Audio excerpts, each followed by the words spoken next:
जिह्वा के स्वाद के लिए पशु पक्षियों को मारकर उनके मांस का रंधन करके खा लेते हैं। तमप करुणम यमानुचराः कुंभी पाके तप्त तैले परिरंधयन्ति। उनको जमराज के दूत कुंभी पाक नाम के नरक में ले जाते हैं। जो व्यक्ति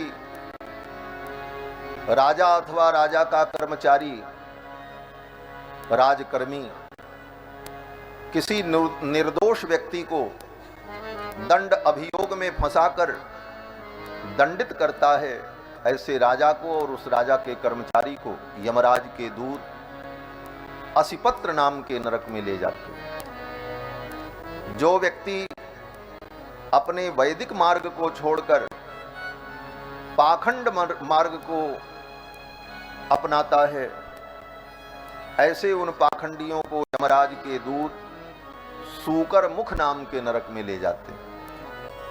अब संपूर्ण वर्णन मैं नहीं करूंगा।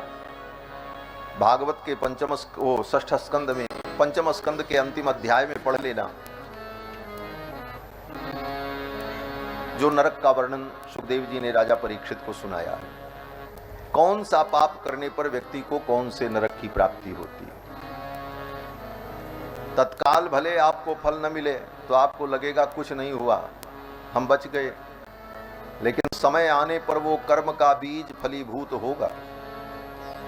आप खेत में कोई बिया डाल करके आओ, तुरंत वो अंकुरित नहीं होता, समय आने पर वो अंकुरित होगा और उसका रूप प्रकट होगा। उसी प्रकार ये कर्म के बीज जो हैं, समय आने पर पल्लवित और पुष्पित होते हैं, फिर उसका फल हमको जीवन में मिलता है, चाहे अच्छे कर्म हो चाहे बुरे कर्म हो। रही बात नरक की, तो लोग कहते हैं, आजकल ये सब तर्क किया जाता है, लोग कहते हैं नरक स्वर्ग कुछ नहीं है, जो कुछ है यही है। ऐसा कहते हैं ना लोग कि कहीं नरक स्वर्ग नहीं है, यही नरक स्वर्ग है जो कुछ है। लेकिन ऐसा नहीं, नरक स्वर्ग है और कर्मों के अनुसार नरक में और स्वर्ग में जीव को जाना पड़ता है। बोले भगवान ने नरक यहां क्यों नहीं बनाया, वहां क्यों बनाया, यही नरक बना देते तो लोग उस नरक में पाप भोगते, तो बाकी लोग देख करके सुधर जाते।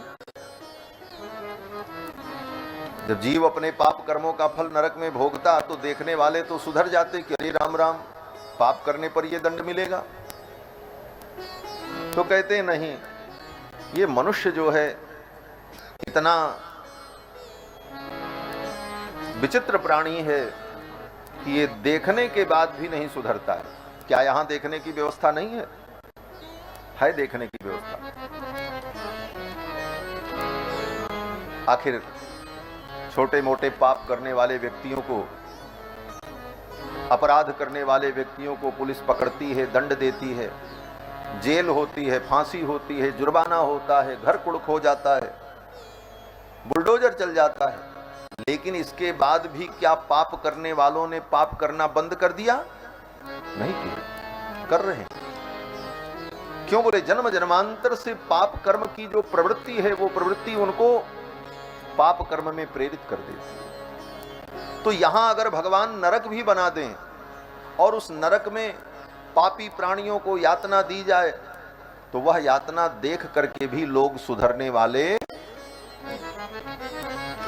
अब रही बात कि भगवान ने परलोक में नरक क्यों बनाया?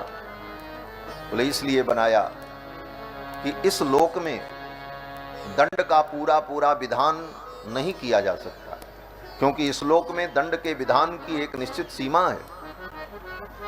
इसको आप ऐसे समझो कि जैसे किसी व्यक्ति ने एक व्यक्ति की हत्या कर दी, तो उसको इस धरती पर किसी भी देश का कानून अधिकतम क्या दंड देगा? मृत्यु दंड देगा। इससे ज्यादा तो कुछ होता नहीं, फांसी पर चढ़ा दो। अगर किसी ने किसी की हत्या की तो इस धरती के किसी भी देश का कानून अधिकतम यही दंड देगा कि इसको फांसी पर चढ़ा दो। और अगर किसी व्यक्ति ने 50 व्यक्ति की हत्या की, 500 व्यक्ति की हत्या की, तो उसको इस धरती पर अधिकतम दंड क्या दिया जाएगा? बोले फांसी दे दो। इससे ज्यादा तो आप कुछ करने की क्षमता नहीं रखते, ज्यादा से ज्यादा आप उसे फांसी पर चढ़ा दोगे। तो क्या ये न्याय हुआ? एक व्यक्ति की हत्या करने वाले को भी फांसी और 500 व्यक्ति को जो मारा उसको भी फांसी। तो क्या उसके कर्मों का प्रायश्चित्त हुआ? नहीं हुआ। जिसने 500 व्यक्ति की हत्या की उसको 500 बार मरने के बराबर कष्ट हो, तब उसके पाप का प्रायश्चित्त होगा ना। हिसाब तो ये होना चाहिए। और ये व्यवस्था इस धरती पर नहीं हो सकती। क्यों? बोले एक बार उसे फांसी पर चढ़ाओगे, दोबारा वो फांसी चढ़ने लायक रहेगा ही नहीं। क्यों? बोले एक ही बार में मर जाएगा। एक बार वो मृत्यु तुल्य कष्ट सह लेगा, एक बार मृत्यु का कष्ट सह लेगा, दोबारा उसे मरना नहीं पड़ेगा, एक बार में काम खत्म। तो उसके 499 अपराध का प्रायश्चित्त नहीं हुआ, 499 हत्याओं का प्रायश्चित्त उसका इस धरती पर नहीं हुआ। तब बोले उसके लिए उसको नरक जाना पड़ेगा। और नरक में जब जाएगा तो उतनी बार उसको मृत्यु दंड दिया जाएगा, और उतनी बार मृत्यु दंड देने पर भी वो नहीं मरेगा और मृत्यु तुल्य कष्ट प्राप्त करेगा, और तब उसके पापों का प्रायश्चित्त होगा। इसलिए परमात्मा ने नरक की व्यवस्था की है। और यही स्थिति स्वर्ग की भी है। स्वर्ग क्यों बनाया भगवान ने? बोले स्वर्ग में सब कुछ सुख होता है। बोले वो